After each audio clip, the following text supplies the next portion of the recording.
Esse aqui é um podcast especial que vai falar sobre filosofia e paternidade comigo, com o meu filho e com o neto, com o papai do papai, o meu pai, Augusto Lima. Meu nome é Vitor Lima, eu sou seu professor de filosofia de hoje e de sempre, e isto aqui não é filosofia.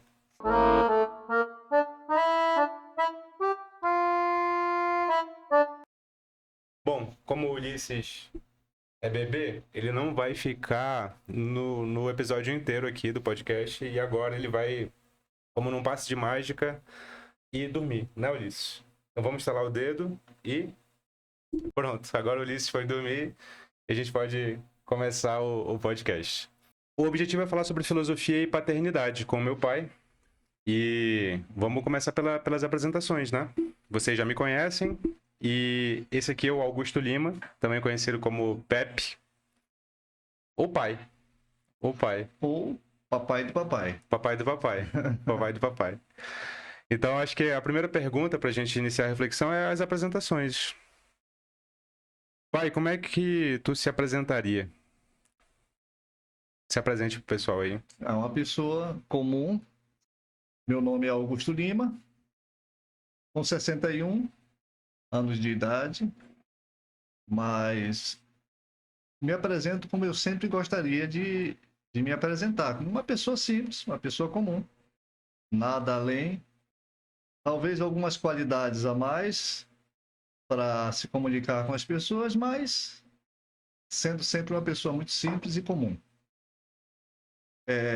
Foi esse o ideal de filosofia que eu assumi desde quando me entendi como pensante, né? Mas sem desmerecer, é claro, né, os estudiosos e os acadêmicos, é claro, todos têm o seu valor, mas o meu caminho sempre foi de muito pé no chão, muita simplicidade. Sou eu. E continuo assim. Vamos chegar aí no que é essa simplicidade, Ó, mas antes de chegar no que é simplicidade, como é que foi a trajetória para chegar na filosofia? Acho que essa é uma pergunta que toda vez que eu tenho a ocasião de conversar com um professor da universidade, eu pergunto, até para tentar concretizar para as pessoas que gostam de filosofia, mas que não cursam uma universidade ou que não tem ninguém conhecido, né, no seu ciclo mais íntimo que fez filosofia, até para desmistificar como é que alguém se interessa por filosofia. E os professores de universidade todos que eu entrevistei deram uma resposta muito parecida. E que é assim, para eles foi muito natural, foi muito natural. Eles já liam os clássicos e aí, quando eles foram para escolher o curso, foi quase que um caminho que já estava estabelecido, assim. Como é que a filosofia chegou na tua vida? E como é que foi o trajeto depois de formado? Eu conheço toda essa história, né? Mas eu acho que contar isso para todo mundo vai ser legal. não, simplesmente um acidente. Foi um acidente. Eu não planejava fazer filosofia. Eu tinha planos de cursar o vestibular da Universidade Federal do Amazonas, mas perdi o tempo da inscrição. E como eu já era envolvido com um grupo de jovens, né, da Arquidiocese de Manaus, e existia uma faculdade de filosofia mantida pela CNBB, Confederação Nacional dos Bispos do Brasil, lá no Amazonas, em Manaus, e com amigos que já cursavam, né? E para mim foi uma opção de, bom, não vou ficar parado. Eu perdi esse vestibular, não vou ficar parado, eu vou fazer filosofia. Ao mesmo tempo que foi acidente para mim, no primeiro semestre eu já percebi que foi assim foi libertador. Foi libertador. Mas deixa eu interromper, porque tem uma história que é mais interessante e que começa antes aí. Me lembra aí. Que é a história de vida até chegar na opção de fazer filosofia. Porque pai e mãe fizeram filosofia ou não? Não, Como não. é que foi essa história, então? Como é que foi a infância e a adolescência? Talvez seja interessante mesmo lembrar isso aí. É. Não, minha história paterna e materna. Minha mãe nem primeiro ano de escola. Minha mãe nem cursou escola. Minha mãe aprendeu, a sua avó aprendeu a custo próprio. Ela escondia pedaços de livros, de jornal, e com a ajuda de um irmão, mas às escondidas, né? Porque o pai não permitia, meu bisavô não, meu avô, né, não permitia.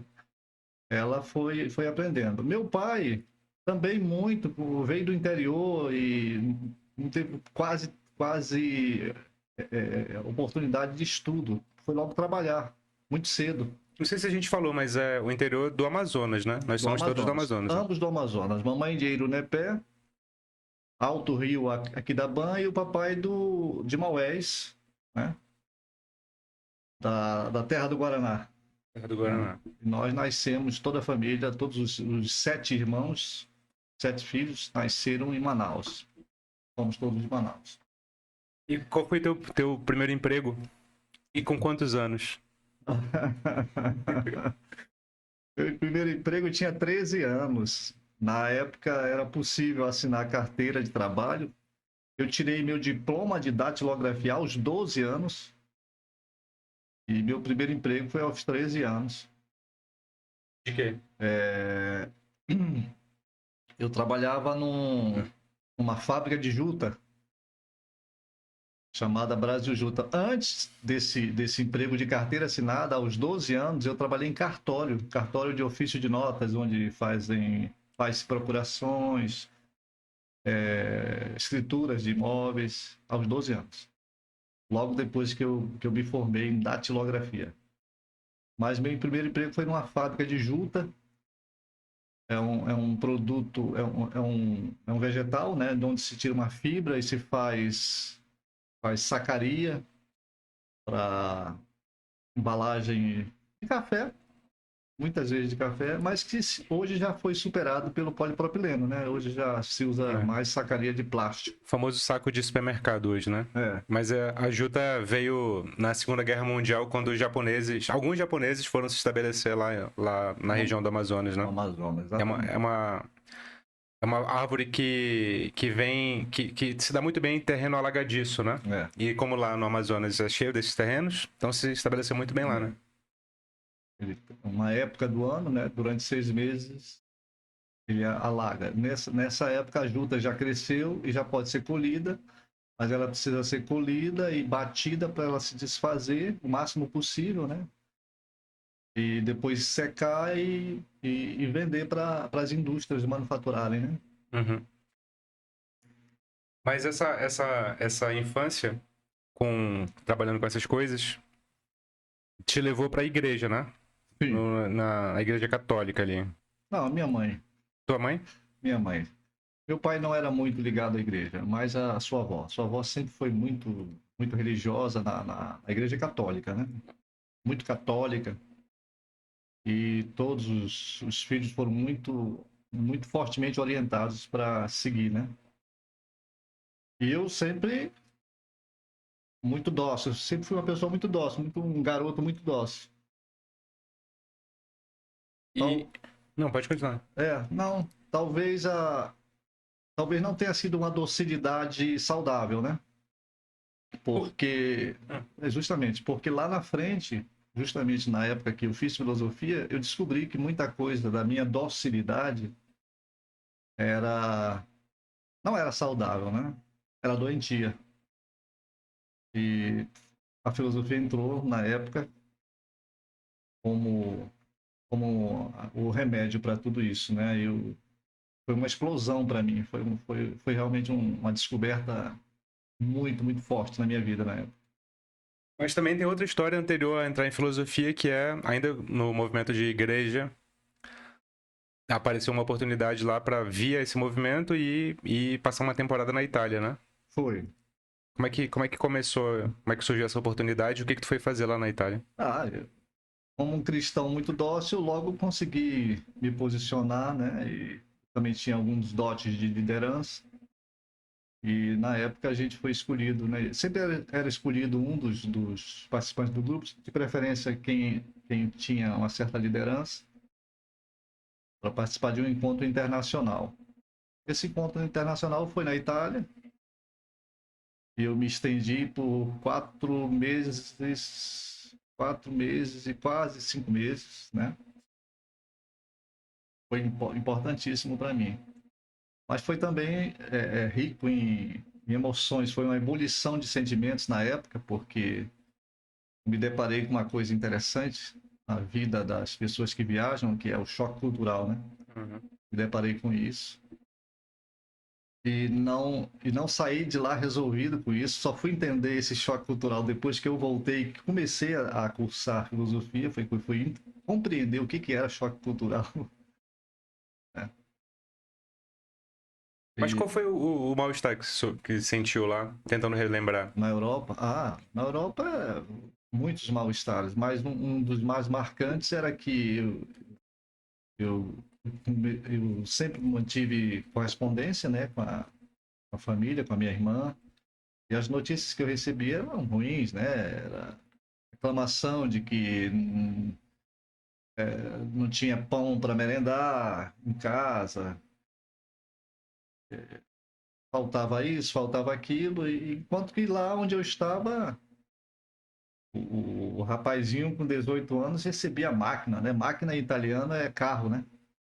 Então era uma tradição lá. E eu dizia, poxa, para nós lá é tudo tão difícil essas coisas, né? Eu sempre lutei para ter uma bicicleta na minha vida, só fui ter uma bicicleta depois que eu era adulto, né? E aqui eles ganham um carro quando completa 18 anos. É toda uma outra realidade, tudo diferente, né? Tudo muito diferente. São vários e vários detalhes assim que chocam uma, uma pessoa que vem de uma cultura diferente para uma cultura talvez mais evoluída, quem sabe, né? Mas não é o fato de ser evoluído, é o fato de ser diferente, né? Acho que um conforto material lá era muito maior do que o Sim, que tu tinha tido a vida inteira, né? exato. Veio de uma situação de pobreza, e aí foi. De, de, de repente encontrou gente lá que não era rica É. e que ainda assim usufruía de uma condição material bastante confortável, né? Encontrei gente que não misturava macarrão com feijão. Nem com farinha. E com farinha.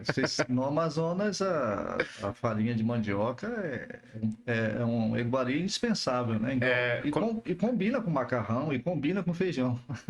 quando fala farinha, para grande parte do Brasil, eles imaginam talvez farinha de trigo, né? Mas pra gente do norte e do nordeste é farinha de mandioca, né? Aqueles Mandioca. grãozinhos ali. É. E aí quando tu volta pra Manaus, tem a. Ainda não tinha sido operada a principal transformação que é com a qual eu fui educado, né? E até hoje o pessoal se espanta, Sim. que é não acreditar em Deus, né? Ah, Quando eu falo que sou ateu para as sim, sim, pessoas, sim. elas, porque a maior parte das experiências é assim, elas acham que eu me tornei ateu na adolescência e me revoltei contra alguma coisa. Quando eu falo para elas que eu fui criado assim, e para mim nunca foi uma questão, né? Nunca foi um conflito. Exceto, talvez, na primeira infância, porque minha mãe nunca deixou de acreditar e ela, na medida do possível, ele tentou me ensinar, né?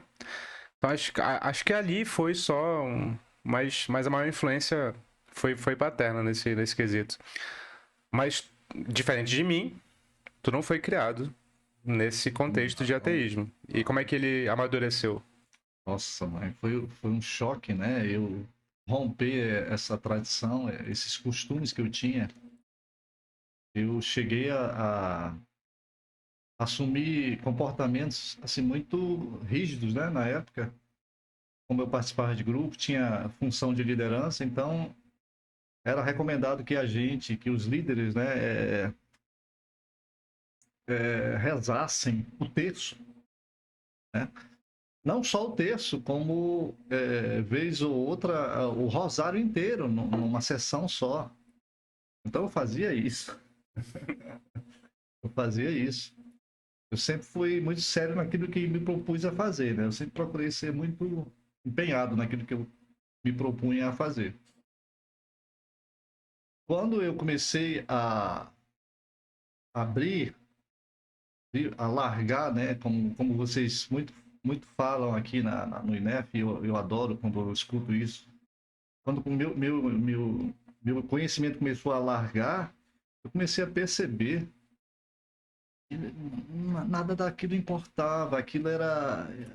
Sim, não é que não importava, para mim não importava, não fazia mais sentido para mim, né? Começou a não responder mais a minha busca por verdade, e coisas, inclusive, que me faziam sofrer, né? Eu dizia, pô, mas por que que eu sofro fazendo isso? Isso não pode ser um motivo de sofrimento para mim, né? Né? Eu comecei a questionar um monte de coisas, né? Comecei a questionar por que eu adorava uma pessoa que só vivia sofrendo, pendurado um símbolo de sofrimento. Eu me lembro de tu dizendo isso pra mim. E eu achava que isso não dava certo. Quando, quando a gente começa a estudar filosofia e história, não só. Quando começa o pensamento começa a se alargar, a gente começa a perceber que não precisa se ancorar numa figura sofredora para poder, uma divindade sofredora para poder viver melhor, né? E eu comecei a romper devagar. Isso não foi de um dia para o outro, né? Mas começou antes da faculdade, né? Ou só depois? Começou antes com o choque cultural. Né? O choque cultural chacoalhou minha vida. Mas eu voltei cristão. Eu voltei para o Brasil, voltei muito cristão ainda. Mas voltei questionador. Antes não era questionador? Não, Ou tu não lembra? Não era mesmo. não, eu não era questionador. Interessante, né? Não, Começar esse traço de personalidade que é tão decisivo em quem faz filosofia, não. não ser inato, né? Quer dizer, eu tenho dificuldade de acreditar que as coisas são inatas, embora eu aceite que haja tendências. Mas nunca foi incentivado, né? Talvez esse traço no contexto familiar que tu cresceu, né? Todo contexto religioso, Vitor, nós já sabemos isso, todos sabem, né? Não existe, não existe uma qualquer instigamento a um debate, não existe isso. Se aceita ou não se aceita, né? É dessa forma. A coisa é posta, é dada. E a minha infância foi assim muito dócil, como eu lhe falei, esse dócil no sentido doentio, né? Nenhuma criança deve ser dócil. Toda criança deve contestar, né? Deve chorar, deve espernear. Isso faz parte da natureza de um ser humano. Mas eu sempre fui criado assim para essa direção. Quando eu comecei a contestar, a bater contra coisas que eu achava que não eram daquele jeito, aí começou a mudar a minha vida, né? Porque, bom, um dos exemplos foi que eu fui chamado pelo um dos dirigentes, na verdade, o dirigente maior, né? Na época desse movimento que eu fazia parte, ele me Qual que era o chamou movimento? Movimentos Focolares. Mas a Movimentos Focolares a vertente maior, né? O genérico. Tem a parte juvenil, tem a parte de criança, tem a parte de casados, né? Tem uma série de enquadramentos. Eu fazia parte da parte juvenil, né? Dos jovens. Então, o movimento GEM, né? Geração Nova. Uhum. Tem o movimento dos voluntários, né? Enfim, dos casais, das crianças. O Gen 1, o Gen 2, que vai de acordo com a faixa etária, né? É um movimento muito bom, muito interessante. Fundado por Chiara Lubich, né, no final da Segunda Guerra. É uma ideia muito interessante dela de unidade, mas, na minha opinião, muito utópica, né? Porque não existe unir todos. Unir todos significa aceitar todos, né? E não unir todos e levar para a Igreja Católica. Aí não é unidade, né? Aí já começa a haver certa imposição, né? Aí já é E não uma unidade, imposição. necessariamente. Muito bem, então nessa fase eu fui orientado pelo dirigente máximo a me afastar um pouco. Porque eu estava. Ele me comparou com um seminarista rebelde. Seminarista não era, mas ele fez essa comparação. Mas houve alguma vontade antes de seguir seminário? Por tua parte, Não, não, né? houve por parte da minha mãe alguma coisa assim acenando dessa direção, mas nunca da minha parte. Mas tu era um líder nesse movimento, né? É, Tá. talvez porque eu sempre me dedicava muito, né? Me destacava. Talvez por isso. E aí, ele sinalizou pra sair. E aí? Aí eu fui me afastando aos poucos. Na época, deixando de ir mais às reuniões, deixando a liderança. À medida que eu fui estudando, né? Me dediquei mais aos estudos. Mas aí, tu já tinha entrado na faculdade aí? Não lembro bem se foi, mas foi logo na sequência. Foi logo na sequência. Mas por que filosofia mesmo nessa época? Por que não Porque, outra coisa? porque era a afinidade que eu tinha com o pessoal do pessoal que já estudava, era alguma coisa tipo apostolado, filosofia e apostolado, alguma coisa assim, sabe? Pessoal ligado à Igreja Católica Eles ofereciam ali a formação para padres, talvez, e também. abriram para quem não era padre, Abriram para para quem ler. não queria ser padre, Para né? quem trabalhava com grupo de jovens nas igrejas, né? Hum. Era tipo Ah, então eles não abriram para todo mundo, eles abriam é, tinha que ter uma indicação, da igreja. algum envolvimento com a Igreja. igreja. Ah. E como é que foi a faculdade? Como é que foi a experiência da Na faculdade? faculdade, eu de início já entrei com muita vontade, muita vontade. Comecei a perceber, comecei a notar de, de, de 8 matérias que tinha que fazer no primeiro período, eu comecei a gostar. E já no segundo período já estava fazendo 11 matérias no período. O pessoal começou a me chamar de louco. Vai ficar louco. Mas como é que tu se sustentava nessa época, fazendo faculdade? Eu comecei a trabalhar também lá na faculdade. De quê? Não trabalhava, minha família também ajudava, né? Mas eu trabalhava como mecanógrafo. Já ouviu falar disso? Não, não, o que que é? Na época se fazia provas Ah, eu acho que eu sei. escritas. Então, ao invés de uma máquina grande para imprimir papéis, né? Nós tínhamos uma máquina pequena. Ela funcionava com tipo um álcool. Você botava uma tinta, um álcool, Azul, né? criava uma matriz e ficava girando e passando folha por folha ali, gerando as provas, né? Ou apostilas. Eu tenho memória desse cheiro de álcool e dessa tinta quando eu fiz a alfabetização. 95. Pronto. Eu Se tenho memória usava disso. nessa época. Mecanografia e E tu trabalhava nisso pra fazer gerar os documentos lá da. isso. Tinha um padre também na época lá, que era o diretor do Senesc, e ele estava escrevendo um livro e eu também digitalizava para ele. Digitalizava não, datilografava. Que na origem da palavra é digitalizar, é usar os dedos, né? Exatamente. Hoje a gente associa a outra coisa, mas é isso, né? Exatamente, é isso. E aí tu sobrevivia fazendo isso. Fazendo isso. Mas já era ajudado pela família? Quem te ajudava, precisamente a vovó? É, o salário do papai, né? O salário o salário que entrava na família era esse. Eles te apoiavam a fazer a faculdade? Eles nem. Sim, sim. Só que eu tinha bolsa, né? Na Lucenesc eu não pagava. Eu tinha É bolsa. gratuito, né? Eu consegui bolsa. Não, ele é pago. Ah, ele é Ele pago. era pago Pra ti que não era. e eu consegui bolsa. E eu lembro lá das histórias que tu contou da época aí da filosofia, Ah, que tinha. Não havia só professores da igreja, né? Padres. Havia também não. professores de fora, né? Sim, E, e teve um professor que te marcou. sim. E que talvez veja esse vídeo aqui, não sei, ou alguém que eu conhece lá em Manaus. Quem é esse professor? Ah, não. Não, tiveram vários, né? Vários professores marcantes, inclusive padres, né?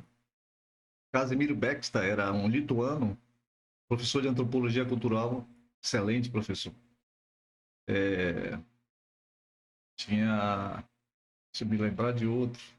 Ai, esqueci agora.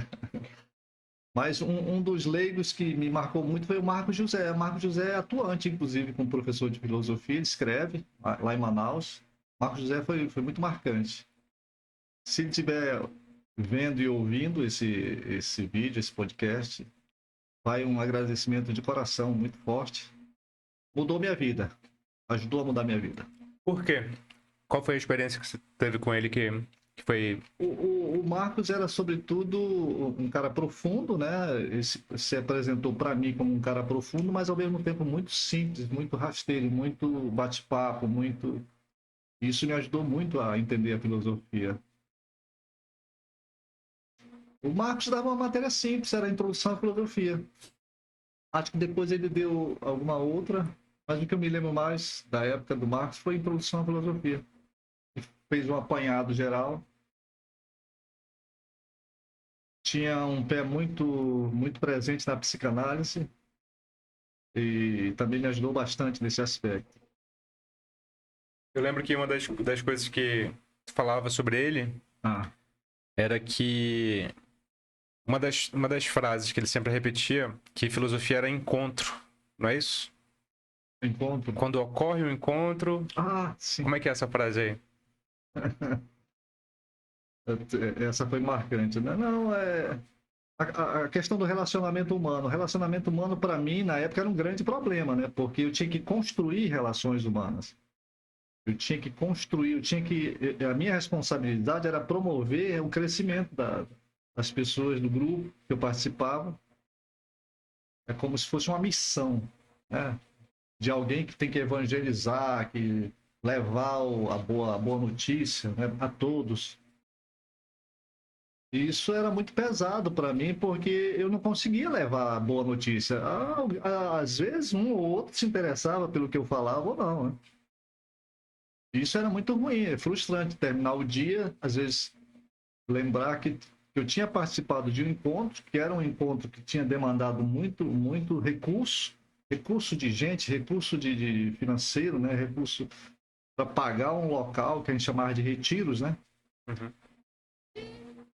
O que foi quem que eu consegui converter ou levar essa boa nova? É muito raro.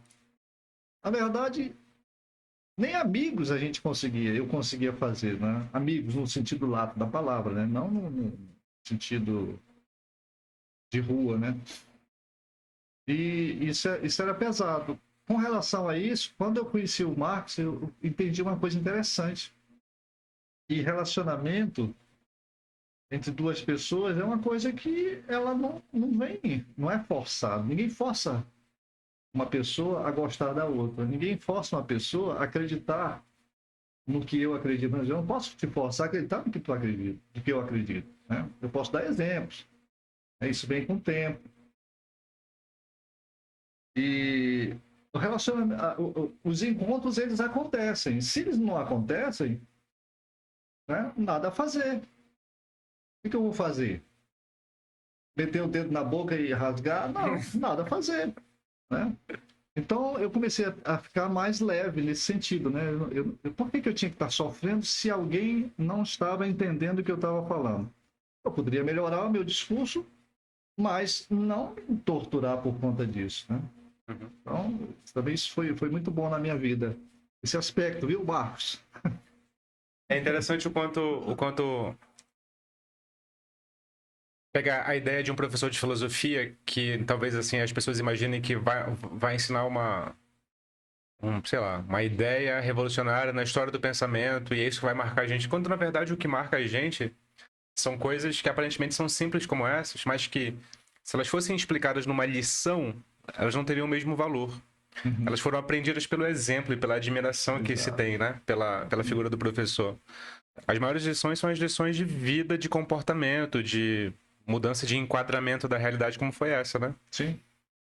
Eu também, quando me lembro de professores, não lembro do conteúdo filosófico que eles falaram. Eu lembro dos exemplos de quem eles foram para que eles servissem de modelo para que eu imitasse ou de modelo para que eu rechaçasse. Eu não quero ser que nem esse cara.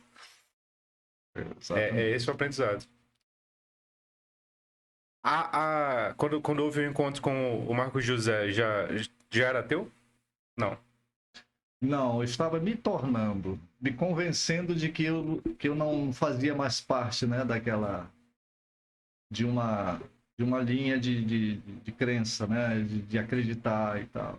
Eu ainda rezava todo dia Ou para fazer o terço, né? para a divindade dos cristãos, né, a divindade tradicional dos cristãos. Não, terço eu também fui deixando aos poucos, né?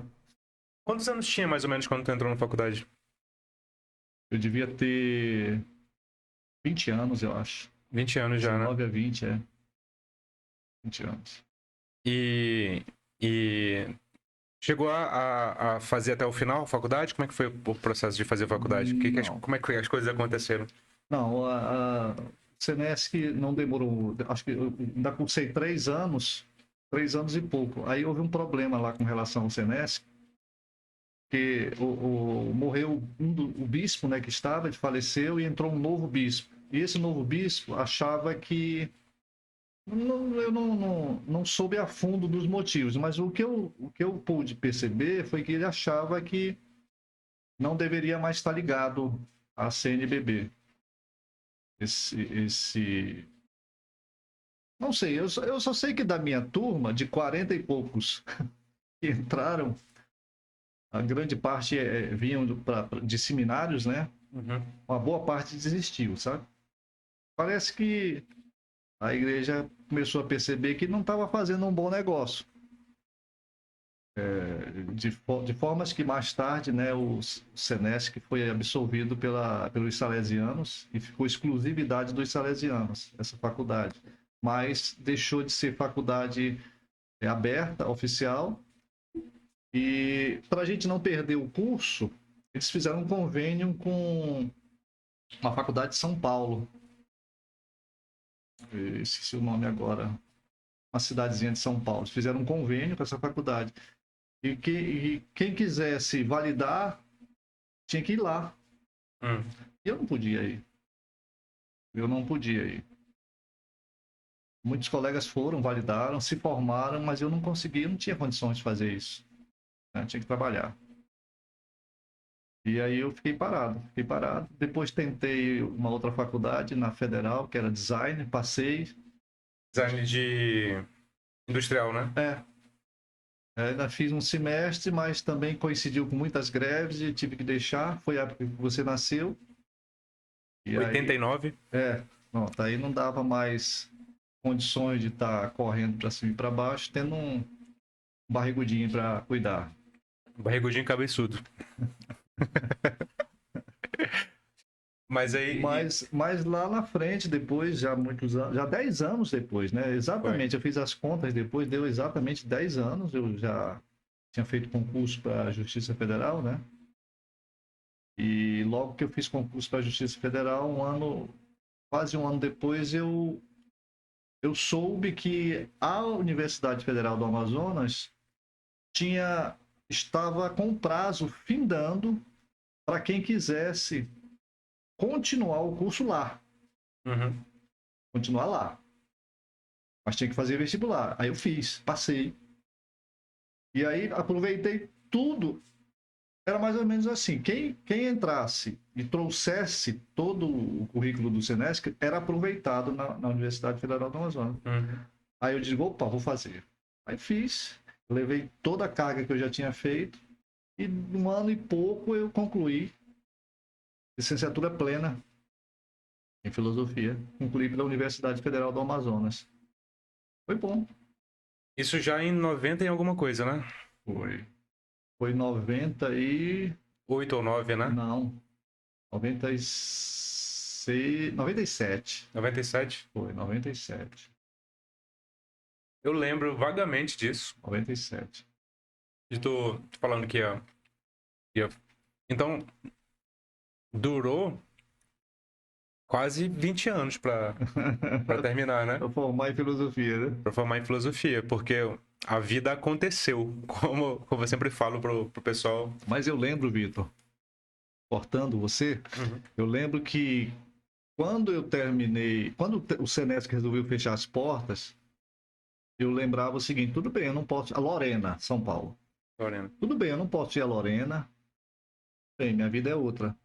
Só que eu achava assim, tá bom de conteúdo, agora eu vou viver. Foi por isso que na minha apresentação eu digo, eu me considero uma pessoa simples, porque sempre, desde que eu me entendo, que eu quis ser simples. Essa opção veio dessa época, exatamente dessa época. Quando eu me entendi, eu tinha muito conhecimento na cabeça, né? Eu ficava praticamente de manhã à tarde e parte da noite na faculdade. O Senesc tinha uma boa biblioteca. Eu destruía livros naquela época, eu destruía, tinha uma visão muito boa, né? Os volumes do Karl Popper, né? A Sociedade Aberta e Seus Inimigos, Uhum. são 2 grandes volumes. Eu devorei o primeiro rapidamente, não consegui devorar o segundo depois, por um outro motivo lá, que eu não consegui mais.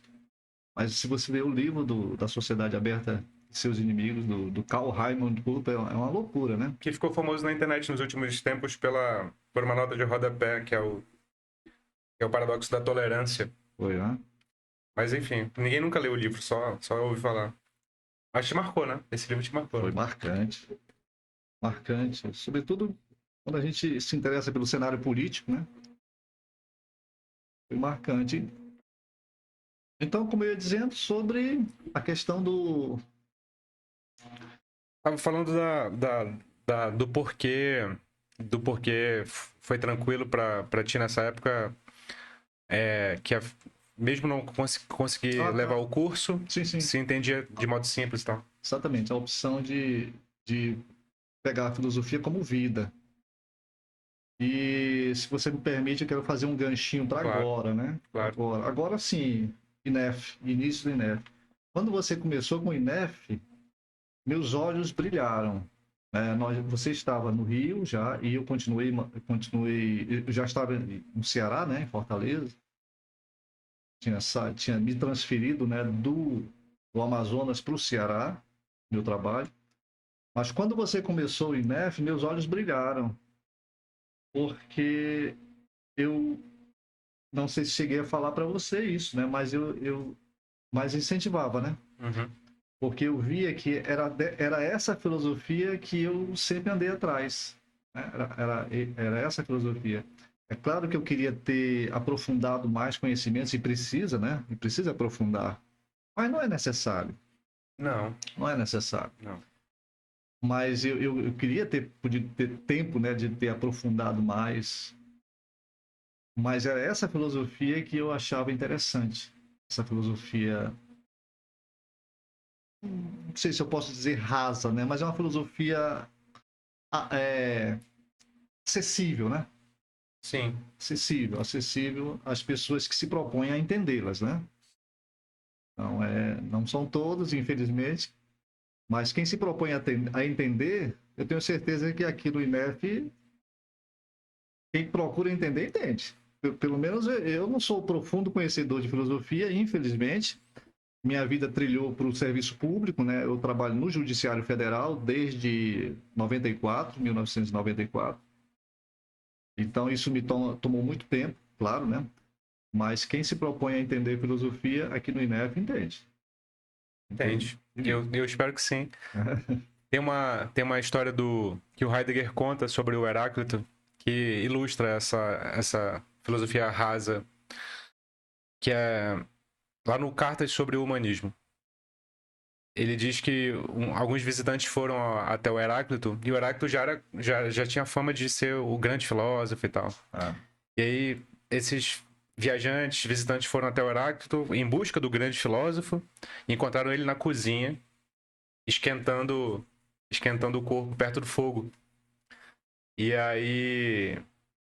E aí os caras têm um espanto com aquela figura de filósofo tão simples, né? Porque a figura do sábio não era aquela, estava longe de ser aquela. Sim. E eles hesitam um momento se entram ou não entram, e o Heráclito percebe isso e, e a história conta que ele diz assim: entrem, entrem, aqui também moram os deuses. E aí, a interpretação da história é o que ele quer dizer com isso, né? Uhum. Entrem, aqui também moram os deuses. Porque ele está dizendo para entrar na cozinha, que é um ambiente da casa não nobre. Uhum. E quando os gregos se referiam a deuses, eles se referiam àquilo que há de mais precioso sagrado, essencial na realidade. Sim. Então a frase, de certo modo, pode ser interpretada assim: aqui, no ambiente menos nobre possível, que as pessoas consideram, também mora o especial, também mora o importante, também mora aquilo sobre o que vale a pena se debruçar. Então a interpretação do Heidegger é que a filosofia se faz mesmo naqueles ambientes em que ninguém dá nada para isso, né? Sim. E o conceito primordial de filosofia lá dos gregos, que é o maravilhamento, ou espanto, taumatzen, que eu gosto da tradução, a abertura é exatamente isso. Esse é o princípio da filosofia, não no sentido só cronológico, ou seja, começa ali, mas é no sentido de aquilo que regula o comportamento de qualquer pessoa que quer fazer filosofia. Ela precisa se espantar diante de qualquer realidade, não só as realidades mais elevadas, mas essa. Entre aqui na cozinha, porque aqui também moram os deuses, né? Nossa, mano. E essa lição não tem nada a ver com erudição. Não. Não tem nada a ver com ler os livros, né? Ler 60, 70 livros por ano.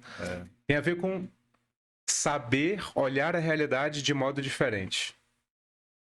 Nossa, quantas. Eu fico lembrando assim. Eu gostaria de nomear todos os momentos. Eu só sei que foram vários os momentos de Taumatzen na minha vida. Quantos espantos eu tive, quantas. Eu me lembro de uma aula que eu tive de cosmologia. Eu saí outro. Eu entrei naquela aula, saí outro. Naquele momento eu precisava ter alguém para conversar, para dizer como é que eu via o mundo antes e como é que eu vejo, né, esse planeta e o que tem ao lado dele, e o universo, até onde a gente consegue enxergar, né? Saiu outro. Esse foi um momento de muito maravilhamento para mim. Quer dizer, como a gente se importa com tanta pouca coisa, né? Tanta gente se mata, né? E essa história que tu acabou de contar também puxa o fio para outra característica da filosofia, que não é só essa capacidade de espanto, mas é a necessidade de ter com quem conversar. Sim. Porque quando a gente se espanta, dificilmente, eu diria, é quase impossível que você se contente em se espantar sozinho. Agora você falou. E muita gente pensa, por exemplo, que é possível fazer filosofia de modo autodidata. Você pode ser um erudito autodidata, assim. Você pode ler livros por conta própria, se esforçando bastante e tal. Mas desde o início, desde a origem, filosofia é uma atividade em confraria. E é por isso que a origem do nome é amizade à sabedoria, né? Sempre foi um grupo de amigos ao redor do mesmo tema comum, né? Do mesmo objetivo comum. Não tem como não querer compartilhar o espanto, né? E nesse sentido, filosofia se parece muito com religião, porque o religioso quer converter, né?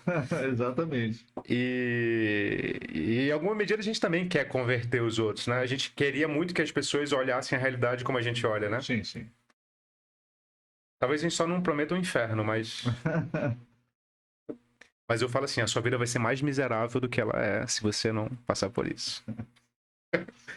Seu inferno vai ser em vida e não em morte, né? Interessante, né? E sempre, eu não posso deixar de perceber que o INEF reúne isso, né, cara? É interessante. Reúne. Eu vou puxar a brasa para a sardinha, porque. Primeiro, gente, porque eu não tenho muita vivência na internet. Eu não tenho muita vivência. Eu já tenho minha vista um pouco cansada, né? Aliás, essa luz aqui deve estar te perturbando, né? Ah, mas dá para ir. Dá para ir. É impressionante. E é fraca, né? Ela me perturba? Né?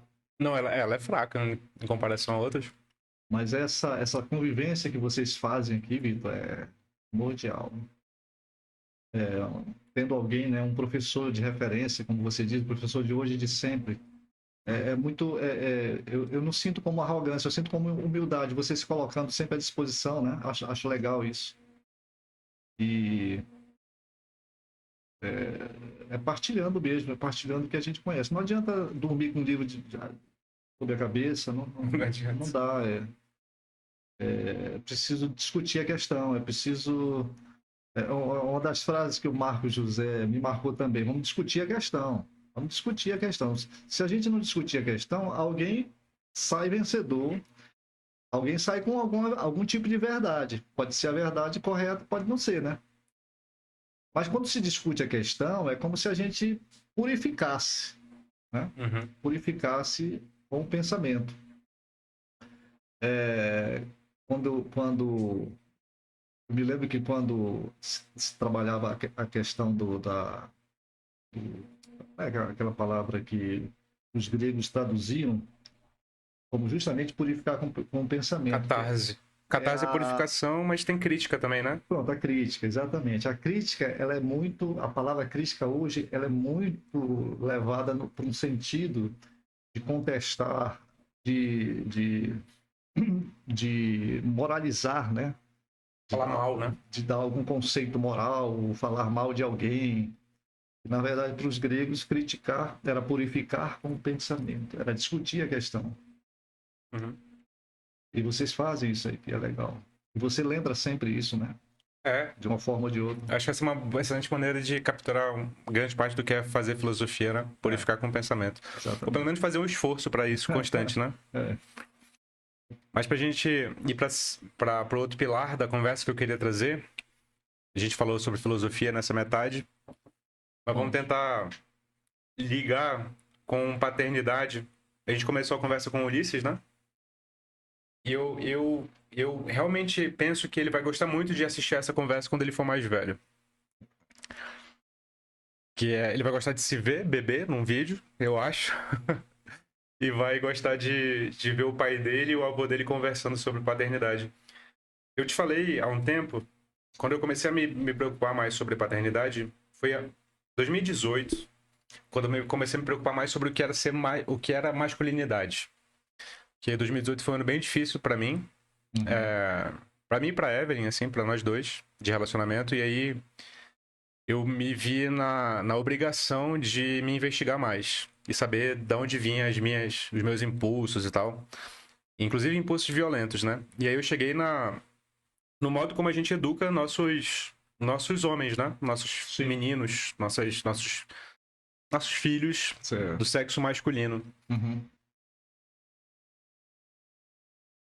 É difícil um pai conversar sobre o que é ser homem com um filho. É dificílimo. Até porque essa conversa não houve em relação ao pai do pai, né? Uhum. Teu pai certamente nunca conversou sobre isso. Não. Só foi tocando, né? É isso. E isso faz falta porque... Isso também é um exercício filosófico, né? Faz falta porque, em grande medida, o exercício filosófico é sobre o que é a realidade, mas também é sobre o conhece-te a ti mesmo, né? Isso. Quem somos nós. E eu sempre bato nessa tecla. Investigar quem somos nós não é só investigar o que aconteceu na nossa infância. Investigar quem somos nós é investigar como as ideias funcionam, como é que elas nascem, como é que elas têm uma lógica interna que independe de indivíduos. Elas encarnam aqui e ali nos indivíduos, mas elas acontecem independente deles. O modo como nós encaramos o que é certo e errado, o que é adequado e o que é inadequado. Né? Isso tá aí no ar. Uhum. E só nos abraça, nos abarca, nos captura se a gente não parar, analisar, investigar se é isso mesmo, se não é. A gente pode até chegar à conclusão, não é isso mesmo. Não foi eu que inventei, eu fui educado assim e entendo que hoje isso é adequado. Mas às vezes não. Sim. Às vezes não. Então, qual foi a concepção? Não precisa ter uma resposta pronta não, porque talvez tu nunca tenha parado para formalizar isso, né? Sim. Já parou? Já. Então, o que é ser... Primeiro, o que é ser homem, depois o que é ser pai, pra ti? Para mim, vai em oposição a justamente uma tradição que eu recebi. Né? Isso ficou muito forte quando eu fiz filosofia. Até então, não. Como eu disse, né? A filosofia me ajudou a largar meu pensamento, meu conhecimento. Né? E quando eu conheci sua mãe, E você veio, né? A minha cabeça já era de filósofo. Minha cabeça já era aberta, né? Então, eu sabia exatamente o que eu não deveria ser, não deveria fazer. Só que, como dizia o finado jornalista político, João Betting, a teoria na prática é outra, né? Claro que na prática, a nossa convivência pai e filho não foi 100% como eu pensei como filósofo, mas eu já tinha tudo isso muito bem claro na minha cabeça. O que eu não queria. Inclusive, uma das coisas interessantes na época que eu não queria que você me chamasse de pai. Uhum. Porque, claro, tinha toda uma carga, essa palavra na minha história, né? Uma carga muito pejorativa. De autoritarismo, de autoritarismo, exatamente. E eu disse, bom, o meu filho não vai ser isso. Não quero que ele seja isso. Mas não deu muito certo, não, porque logo que ele voltasse da escola, já vinha me chamando de pai. Então, tudo bem, não tem problema. Foi natural, né? Não foi nada de imposição, um natural assim, né? É costume mesmo, não tem jeito. Como é que uma criança vai se posicionar numa escola sem pai, né? É bem complicado. É bem complicado, exatamente. São as teorias que têm que se conformar à realidade. Essa foi uma. A outra forma era justamente dialogar, né, com meu filho. Estar presente, conversar com ele, sentir os sentimentos dele, né? Uhum. Ver as fases que ele iria passar, acompanhar essas fases. Tudo isso eu estava muito atento, né? É claro que, mais uma vez, era a teoria, a prática não deu para se mostrar fiel à teoria, até porque houve uma separação entre eu e a sua mãe, né? E aí ficou um pouco mais difícil esse acompanhamento, né? Ficou bem difícil. Mas eu me lembro que eu fazia de tudo.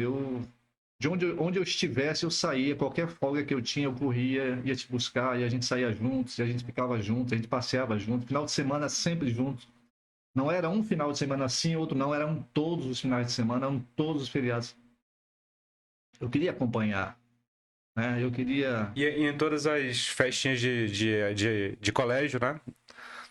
E as professoras elogiavam isso, lembra? É, Que tu ia. é, E os pais geralmente não iam, né? não ia. Não ia. Então, veja, você foi criado, Vitor, assim, como filósofo. Você foi criado como filósofo. Você não sabia, mas foi criado como filósofo. A questão da religiosidade, das divindades, né? É claro que eu não iria estar discutindo isso com você, mas o mínimo que eu poderia fazer de decente era não impor nada quanto a isso, né? Mas tu ridicularizava bem as divindades.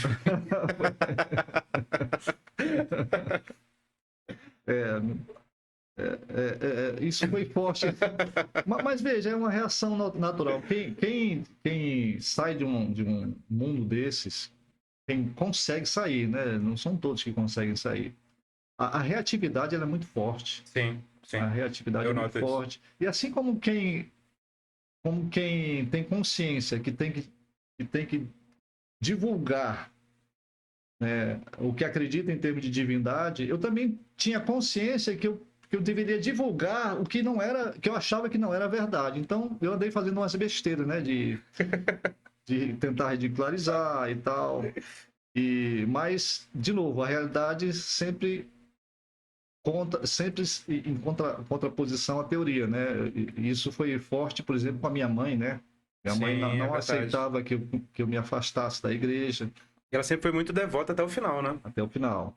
Frequentava a igreja. E para convencê-la, eu dizia, mãe, mas a senhora, tudo bem, eu me afastei da igreja, mãe, mas a senhora sentiu alguma diminuição do meu amor? Eu dizia para ela. Por exemplo, eu deixei de ser um filho menos dedicado? Aliás, eu sou menos dedicado? Não, meu filho. Ela dizia, né? Pronto, mãe, então tá bom, né? Então não mudou nada. O fato de eu ter deixado de ir para a igreja não diminuiu nada a nossa relação, né? Ah, não, meu filho, muito, tá tudo bem. Então, houve essas cobranças, né? Sabe que é uma das coisas que as pessoas mais se espantam em relação a quem é ateu é isso, né? De onde é que a pessoa tira a noção de certo e errado se não é de Deus, né? Sim. E pra mim o espanto é o contrário, é assim, eu falo assim, como é que você precisa pra saber o que é certo ou errado de uma figura de autoridade, assim? Você não tem consciência, não, criatura? Você jura que você precisa até hoje de alguém te dizendo o que é certo e errado, assim, né? É. Eu não preciso mais não, assim, eu já passei dessa fase. Eu sei o que é certo e errado, por quê? Porque o certo e errado, eles surgem no contexto em que você convive. O contexto em que você convive vão te indicando o que é certo e errado, adequado e inadequado. O modelo de vida, de família que você quer pra si, e você vai escolhendo seus valores, né? É. Não precisa de uma autoridade pra dizer o que é certo e errado. E eu passei por uma história recente, parecida com essa que tu passou com a vovó. Sim. Veio, como sempre vem, né? Sim. Os religiosos bater a porta para pregar e tal. E aí veio, se eu não me engano, a testemunha de Jeová. Com toda a boa intenção do mundo. Sim. Só que ele abordou a Evelyn e, e já foi ela que atendeu a porta e já foi pregando, né? Sim. Ah, essa passagem aqui é da família, família, família, família. Aí me chamou a atenção, aí eu fui lá. Aí eu, poxa, eu sei que eu vou te interromper, mas prazer, meu nome é Vitor e tal. Eu notei que você tá falando sobre família, né? E eu tenho que ser muito sincero com você, assim, a gente não é religioso, a gente não acredita em Deus aqui. Aí ele se espantou e falou, poxa, não? Falei, não. Mas deixa eu te falar, a gente é muito feliz aqui. E a nossa família é muito harmônica. E a gente tá muito satisfeito com a nossa família. Não temos nenhum conflito grave aqui. E eu falei, e no final das contas não é o que importa? Ele falou, não, é o que importa, é o que importa. Pois é. Me espantou você nos abordar com. Eu sei que é com todas as melhores intenções do mundo, querendo, né, trazer uma palavra de conforto para o sofrimento da nossa família. Mas olha que interessante, você nem perguntou se a gente estava sofrendo. Então o seu objetivo já foi alcançado, que era harmonizar a nossa família, porque ela já estava harmonizada. Fique tranquilo. Fique tranquilo, fique tranquilo. E aí ele falou: não, mas vocês conhecem a palavra de Deus? Eu falei: sabe que eu conheço? Eu conheço, mas eu não acredito do modo como você acredita. Mas, tentando apaziguar o tempo inteiro, né? Nunca antagonizar. Mas eu acredito nos mesmos valores que você acredita. Talvez a gente discorde do modo como a gente chega nesses valores, né? Nessas finalidades. Que é uma harmonia familiar, tratar os outros com dignidade. Eu acredito em tudo isso. Só que eu não acredito no seu Deus. Mas eu acho que a gente pode se dar muito bem, porque a gente não discorda no essencial. Que não é a crença, são os valores. E E ele ficou espantado, mas ele também tinha um trato social muito, muito desenvolvido. Ele falou, nossa, obrigado por me falar ser tão sincero assim. Ele primeiro agradeceu. Então, certa abertura, né? Muito, muito Rara. aberto, muito aberto. E falou assim, não, que bom que você falou. Então tá bom. Aí ele foi embora. Mas eu acho que essa abordagem, ela devia ser mais comum, né? Assim, porque às vezes a gente se perde muito no confronto. De vez em quando a gente tem que confrontar, ainda mais quando tem picareta no meio, né? É. E tem gente enganando gente. Mas lembra que no essencial a gente concorda? No essencial a gente concorda. Sim. E talvez possa trazer mais harmonia do que desarmonia, né? Mas não me entendam mal, eu não fujo do conflito, não. Eu conflito quando é preciso, mas aquele ditado, eu faço de tudo para não entrar na briga. Como é que é? Eu dou sei lá, dou 10 reais pra não entrar na briga. Mas eu dou 20 pra não sair. Uma vez que eu entrei. Depois que entra. Acho que esse tem que ser o princípio, né? É, a religiosidade é interessante, né? Quem prega a religiosidade se satisfaz de ver que alguém bota um bottom ou um crachá dizendo eu sou cristão, né? E acha que é só isso que vale. Aí fica satisfeito, vai embora. Aquele ali aceitou, ou aquele ali se converteu, olha lá o crachá dele. Só que não é isso, né? Não é? Não é isso. Eu ainda não cheguei numa noção do que é masculinidade, nem do que é paternidade ainda, né? Porque. E aí entra outra questão sobre essas tentativas de definição sobre esses termos abstratos. Tem palavras que a gente define única e exclusivamente do ponto de vista abstrato. Certo. É o que a gente chama de conhecimento proposicional. Nós conhecemos a realidade emitindo juízos sobre a realidade que podem muito bem ser distanciados. Mas existe outro tipo de conhecimento, a depender da realidade para a qual você olha, que é o conhecimento por experiência. A andar de bicicleta é desse tipo, por exemplo. Não adianta você estudar, passar 5 anos e fazer pós-doutorado de andar de bicicleta. Você só vai aprender quando você anda. Isso. E do mesmo modo é paternidade. Masculinidade não, né? Se bem que masculinidade também. Mas paternidade é mais, assim. Entender o que é ser pai é passar pela experiência de ser pai, né? Isso. E uma dos elementos da experiência de ser pai, segundo eu penso, é se dar conta de que existe um amor que absorve quem nós somos em direção ao filho, né? Uhum. É perceber que existe algo mais importante que nós mesmos, assim. Tu percebe isso também? Sim. Na experiência de paternidade? Acho que sim. Acho que estou entendendo o que você está falando. Por exemplo, com Ulisses eu não o amei de primeira quando soube que ele estava na barriga da Evelyn. Uhum. Mas a cada banho que eu dou no Ulisses, Sim.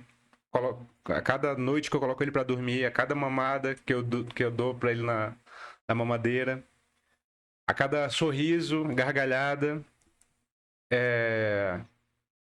por mais que eu saiba que daqui a algum tempo ele vai, como eu, sair de casa, seguir a vida, e vem um ímpeto de cuidado e de afeto que é tão forte, tão forte, tão forte, que pra mim é muito claro que a vida dele vale mais que a minha. E que se fosse pra decidir agora, não teria dúvida nenhuma, Sim, sem dúvida. né? É. Essa experiência da paternidade me vem, assim. E aí vem aquelas coisas de... Quando a gente foi se distanciando, geograficamente, inclusive, Uhum. eu fui deixando de ligar, né? Telefonar, dar notícia e tal. E eu não entendi o quanto isso dói, né? Para um pai Olha, sente. que não tem notícia do filho. O que é ser pai pra ti? Fora esse âmbito que a gente concordou agora, assim. Era de se esperar que fosse muito semelhante ao que tu falaste, né? Porque tu viveste isso, né? Eu também, quando você nasceu, eu estava trabalhando e me lembro que eu fui à maternidade. Cheguei lá, cheguei atrasado. Cheguei atrasado porque eu me lembro que meu irmão caçula já estava lá. E muito eufórico.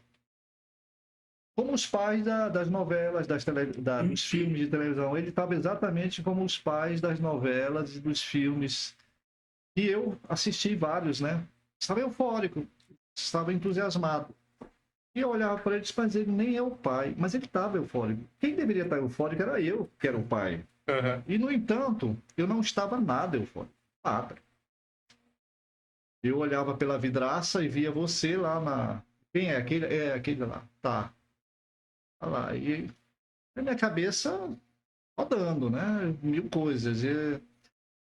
Como dizia um amigo meu, quando alguém falava que não gostava dele, ele para provar que ele estava mais à frente, ele dizia, pois é, eu não estou nem pensando no teu mal, eu estou pensando na tua missa de sétimo dia. Pronto, e eu era mais ou menos assim. Isso na questão dos católicos, na missa de sétimo dia. Eu não estava nem pensando nele, eu estava pensando, era nele e lá na frente. Mas eu sabia que ali nascia um compromisso forte, né? Uhum. Que se alimentava exatamente desse contato dia a dia, no banho, nas vezes que a gente saía junto no polo. Você era pesado, né? Então, Eu era? o Vitor era daqueles que aprendeu a andar mais cedo. Dizem que menino feio aprende a andar mais cedo porque Ninguém quer carregar. ninguém quer pegar nele. O Vitor, ele era muito bonito, sempre foi, né? Não, não. Mas Fico mais bonito conforme envelheço. ele nasceu muito pesado. Ele nasceu com quase... 5? Foi, Foi com 5. bem pesado. Bem pesado. Então, 5 o quilos. Vitor, ele poderia se dizer que era obeso, né? Como bebê. Era. Na maternidade, você foi chamado como é que chama aquele sumô? Torpedo, não foi? Era torpedo, exatamente, era o nome. Sumô, não, era torpedo. As enfermeiras batizaram logo ele de torpedo. Que era grande e vermelho e gritava feito louco, né? Com alguns probleminhas de cólica. Muito bem, então as oportunidades, quando eu chegava, era de pegá-lo no colo, de sair, né? De rodar o quarteirão. Às vezes rodava uma, duas vezes no braço, no quarteirão. Era só quem podia fazer, era eu, né? E eu fazia isso todos os dias.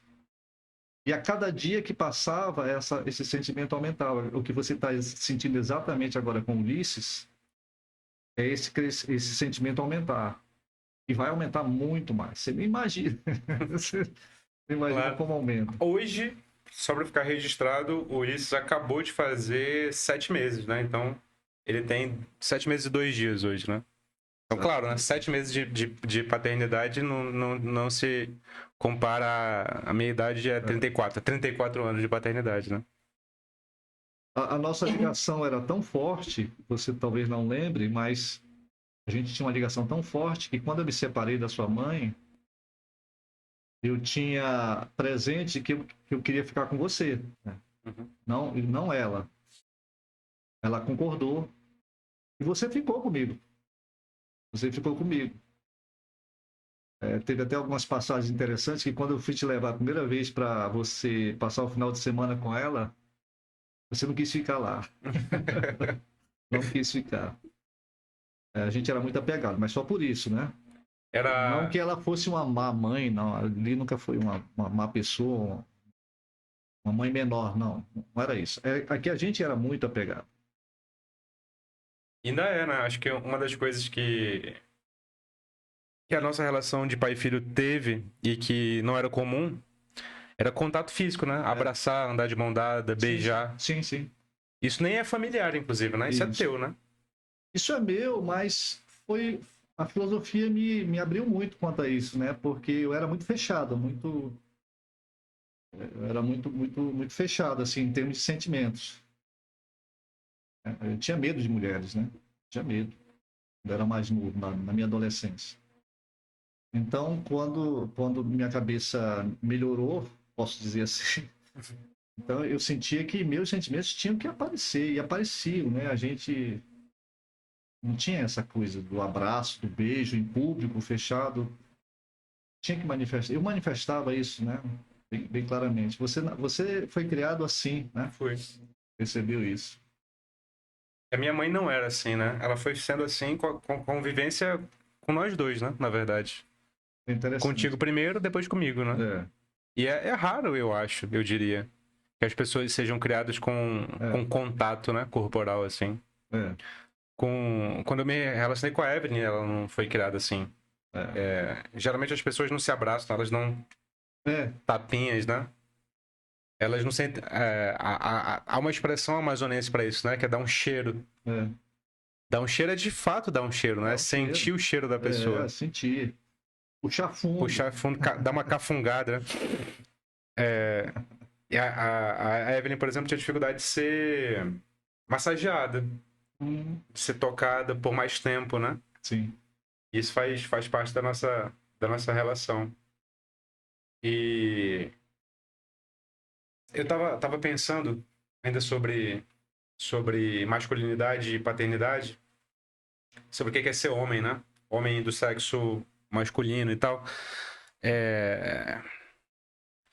Para mim é muito mais importante hoje, sobre masculinidade, focar menos em aspectos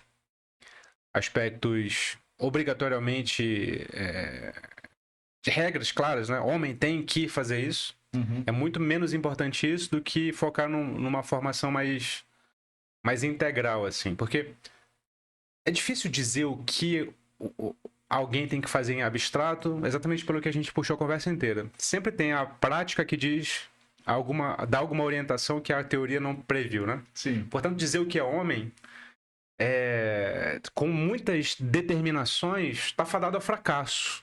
Porque esse homem vai se inserir em vários contextos. Então, aqui ele vai ser provedor, ali ele não vai ser provedor. Aqui ele vai ter cabelo curto, ali não. Aqui ele vai usar saia, ali não. Uhum. Aqui ele vai ter barba, ali não. Aqui ele vai ser musculoso, ali não.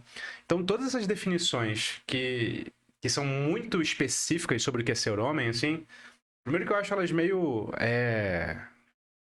pobres conceitualmente, né? Porque elas se esquecem disso.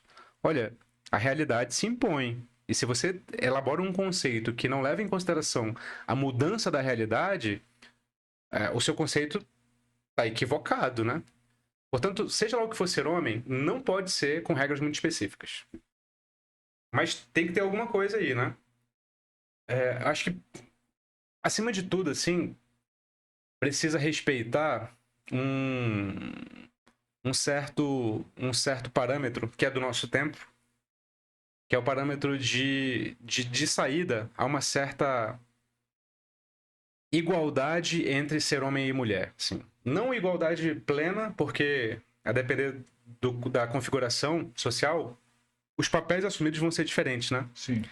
Mas uma igualdade pelo menos de dignidade. Ou seja, antinarrativa religiosa. Os religiosos vão contestar, mas pelo menos cristã, né? De que o homem é a cabeça, Uhum. é o líder, é aquele que sustenta e a mulher é outra coisa. Pode ser, eu acho que essa configuração pode até funcionar, e ela de fato funciona em muitos contextos, mas ela não pode ser uma definição, porque senão Sim. toda e qualquer outra configuração está errada. E no meu caso, né? Então, acho que toda e qualquer tentativa de compreender o que é ser homem e o que é ser mulher passa por uma tentativa de definir, dada certa igualdade, o que é comum aos dois, homem e mulher. O que é ser, para utilizar uma expressão mais abrangente, o que é ser gente? O que alguém precisa para ser gente, Isso. né? Para ser humano, né? Uhum. O que alguém precisa para ser humano? E pensando no que alguém precisa para ser humano, para depois pensar no que é ser homem, no que é ser mulher, acho que um valor fundamental é justamente o valor da abertura, do alargamento. Assim, porque se você educa alguém para não se abrir, de duas uma. Ou essa pessoa vai viver numa sociedade muito fechada e tudo vai funcionar para ela, porque não se abrir numa sociedade fechada é uma virtude. Ou se ela viver numa sociedade comum dos nossos dias, Uhum. ela vai se dar muito mal, ou ela vai ser uma pessoa extremamente intolerante e violenta. Ela vai tentar impor o que ela pensa para todo mundo, né? Então, acho que ser homem, no sentido de ser humano, não no sentido de ser do sexo masculino, é, antes de tudo, ser uma pessoa preparada para lidar com as diferentes situações que se apresentam e, portanto, ter um certo alargamento. É isso um pouco? Sim, é isso. E o cuidado, né, com relação ao filho, a filha, né, de não impor determinados comportamentos, sobretudo religiosos, né? Porque eu falo de religiosos, mas tem várias outras coisas que você tem que levar em consideração também, né? Na sua religião. Mas não impor. Não impor. O máximo que acho que é a obrigação de um responsável, de um pai ou de alguém que é responsável pela criação de uma criança, é fazê-la entender. Né? Procurá-la fazê-la entender. E as crianças entendem bem. Elas entendem o necessário.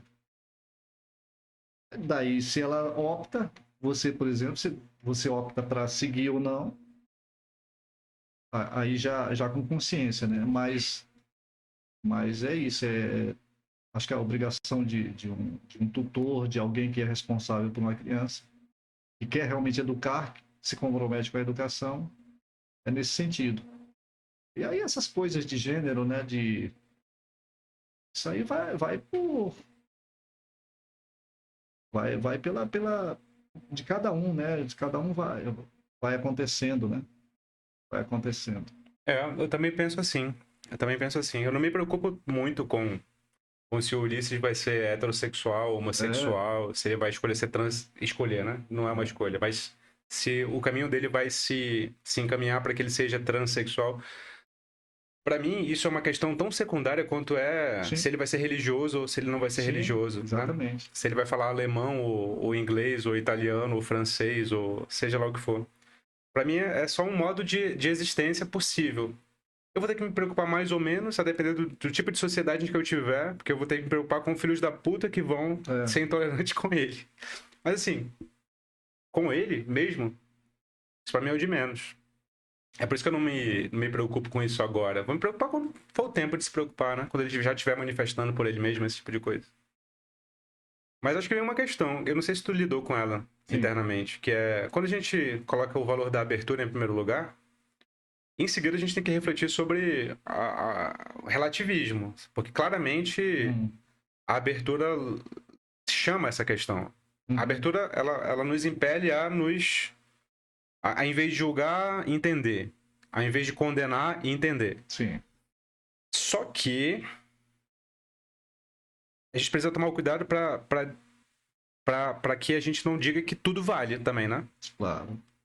Então, a gente precisa, em seguida, chamar para a mesa quais os valores que guiam essa escolha do que vale e do que não vale. Como é que tu lidou com isso? Que valores foram esses? Tu já parou para refletir sobre isso? Era muito fácil perceber isso na questão dos que não valeriam, né? Hum. Eram tantos os que não deveriam valer que era fácil, fácil.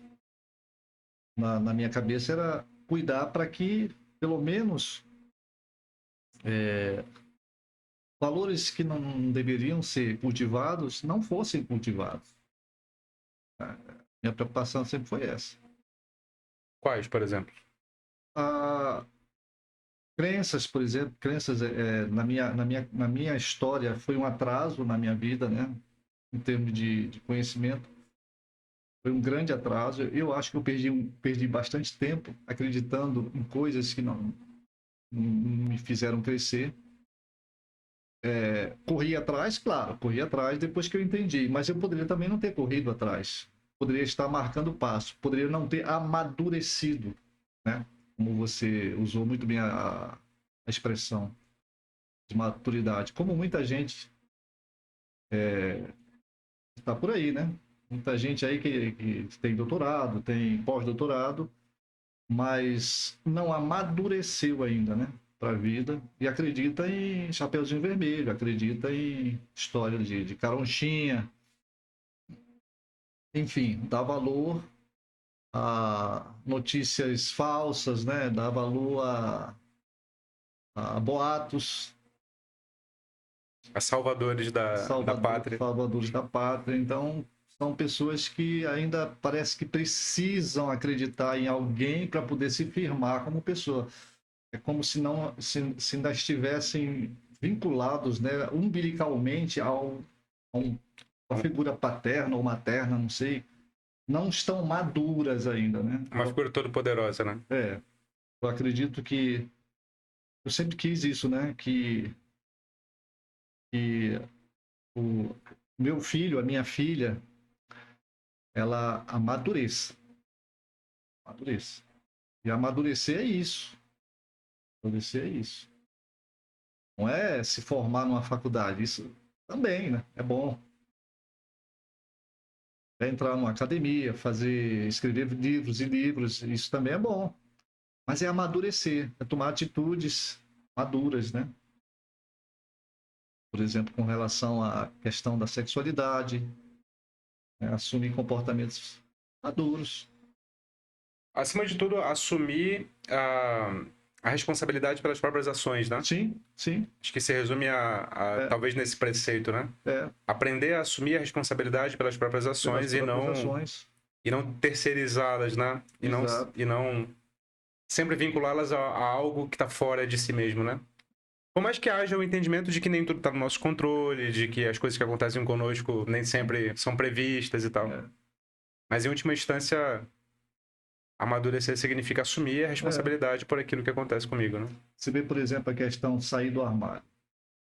É bom, sair do armário é bom, mas decepciona, né? Porque a gente percebe que é uma pessoa que demorou a amadurecer, Já devia ser né? natural, né? Já deveria ser natural. Não deveria sair do armário coisa Não, nenhuma, né? ninguém tem que sair de armário, mas saiu. E viva, né? Vamos soltar foguetes. Saiu, mas não é o ideal, né? O ideal é que no tempo certo as pessoas amadureçam e entendam essas E coisas. acima de tudo, o ideal é, e nem sempre isso se verifica, acho que eu diria, e nem na maioria dos casos, que Uhum. é ter uma família receptiva a isso, né? Sim, Ter uma família receptiva a criar alguém que é um indivíduo e não alguém que tem que reproduzir a mesma mentalidade dos pais, é, né? Até certo ponto, sim, mas tem pais que não criam pessoas para serem indivíduos, né? Para serem autônomos e tal. tem o crachá, né? Crachá de cristão, crachá de homem, crachá de. Crachá de homem, crachá de médico, crachá de advogado, crachá de. É difícil criar uma pessoa para ser uma pessoa, É. em vez de ser um reprodutor de ideias preconcebidas, né? Isso é difícil. E aí eu faço uma pergunta agora, né? Hum, Eu consegui evoluir alguma coisa nessa questão da paternidade? Tu como filho, tu achas? sim. Veja, 100% nunca, jamais, né? Mas eu digo assim, você conseguiu, assim, com um espírito livre, né? Com uma certa liberdade. Não acredito também que teve várias dificuldades, né? Claro. Uhum. Mas o que eu esperei, né, é que você não tivesse tanta dificuldade. E jamais dificuldades que eu tive, né? Entendimento, jamais.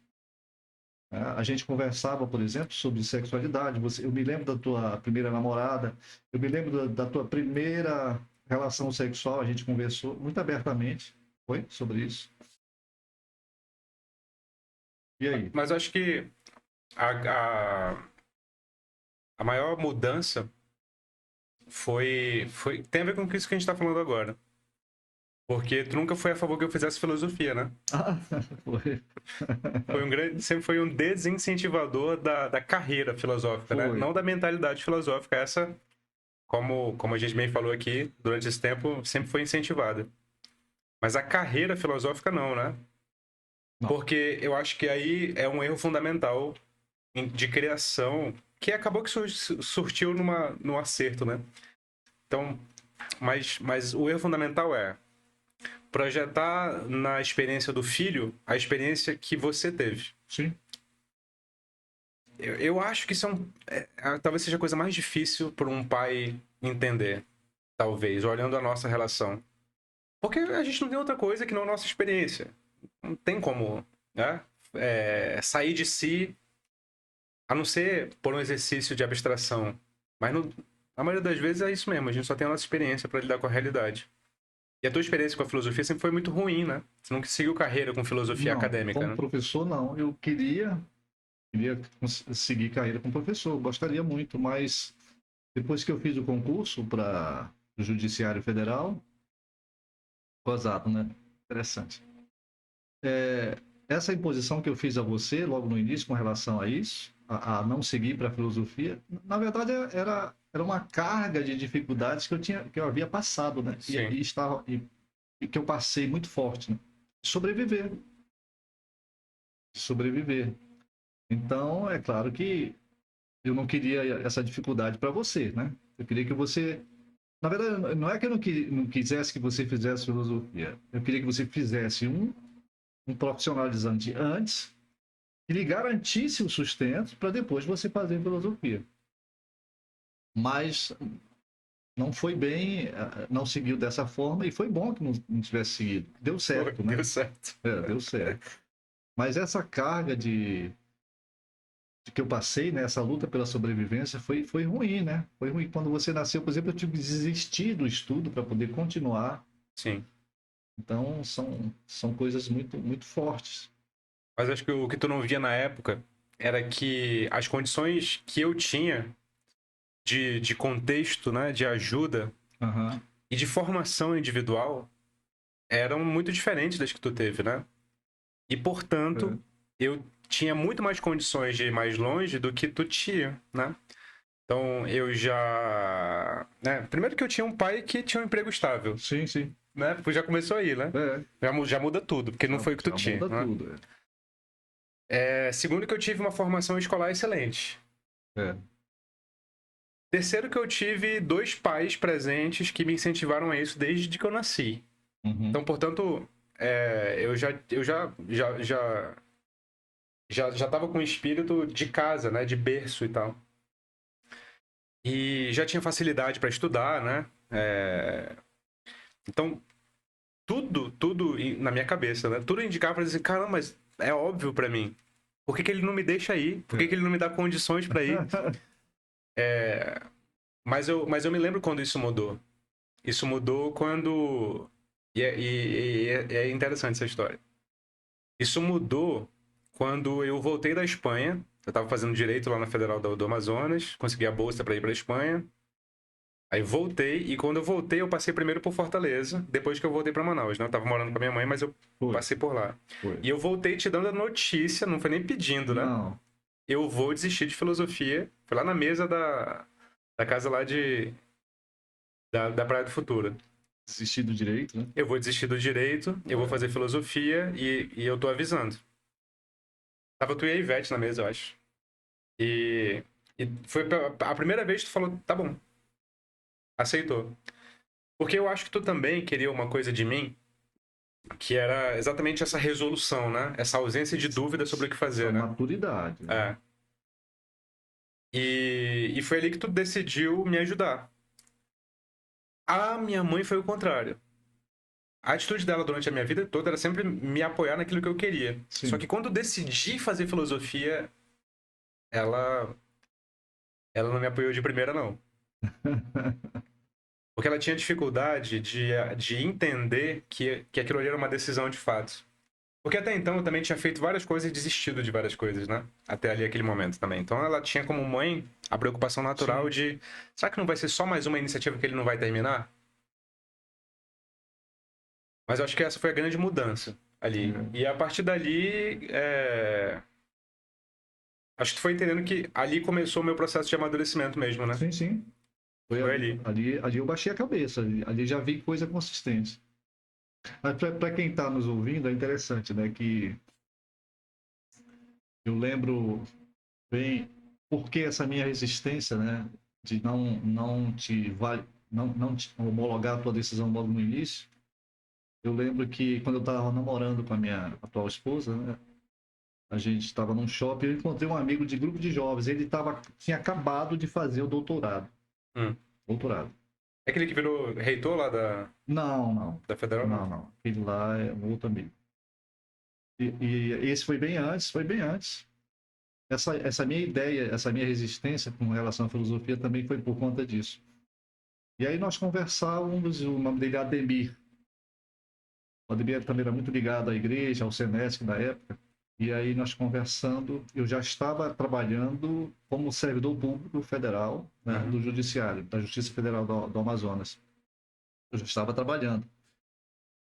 E eu fiquei curioso e perguntei, e Ademir, agora sim, né? Você concluiu o doutorado e como é que vai ficar o teu salário?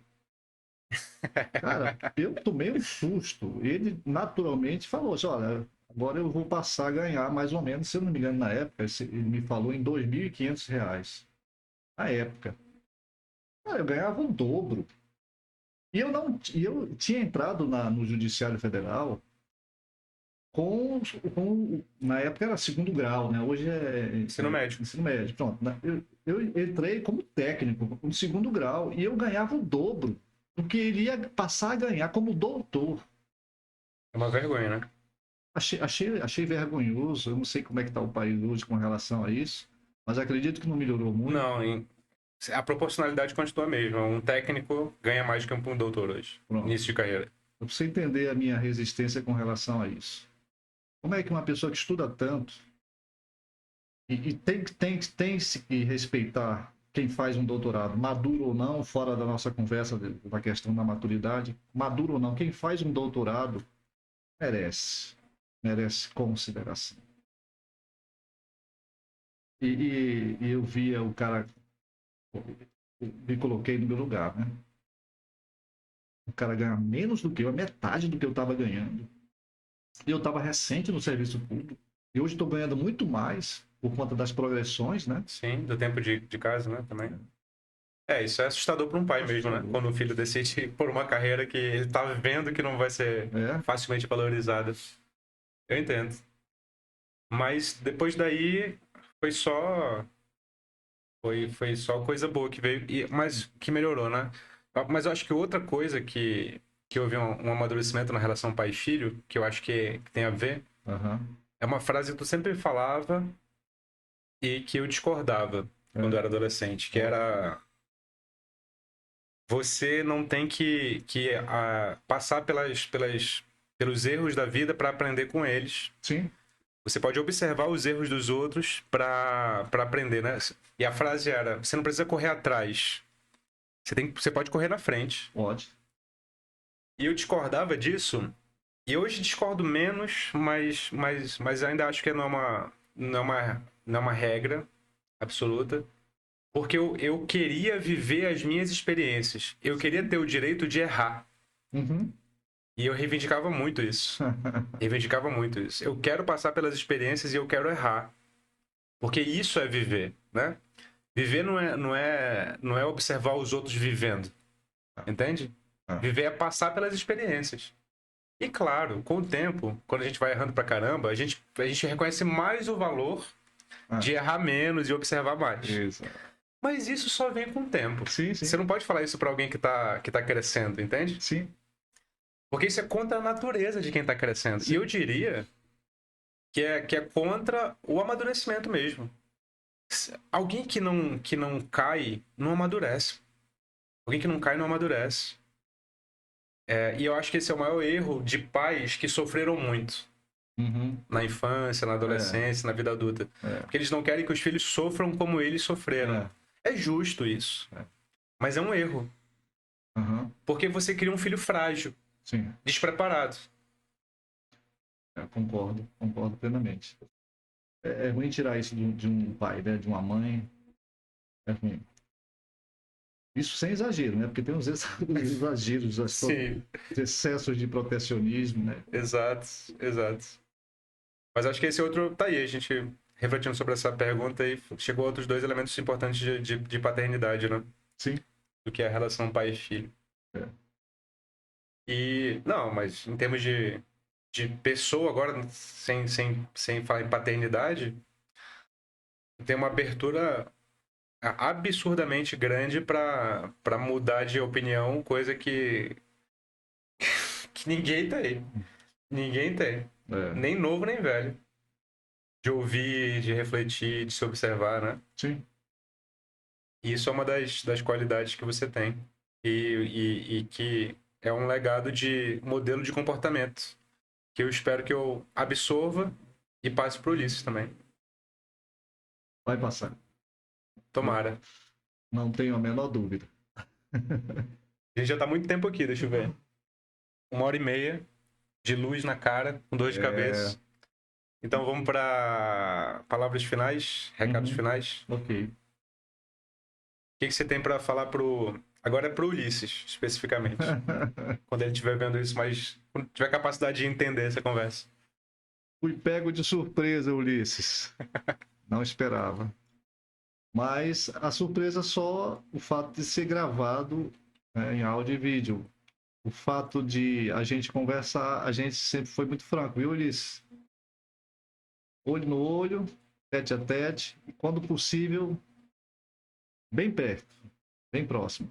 Agora estamos distantes, né? Bem distantes, fisicamente. Mas foi bom. Você pode ter essa conversa com ele também, viu? Espero que tenha. E a quem nos assistiu, obrigado pela paciência.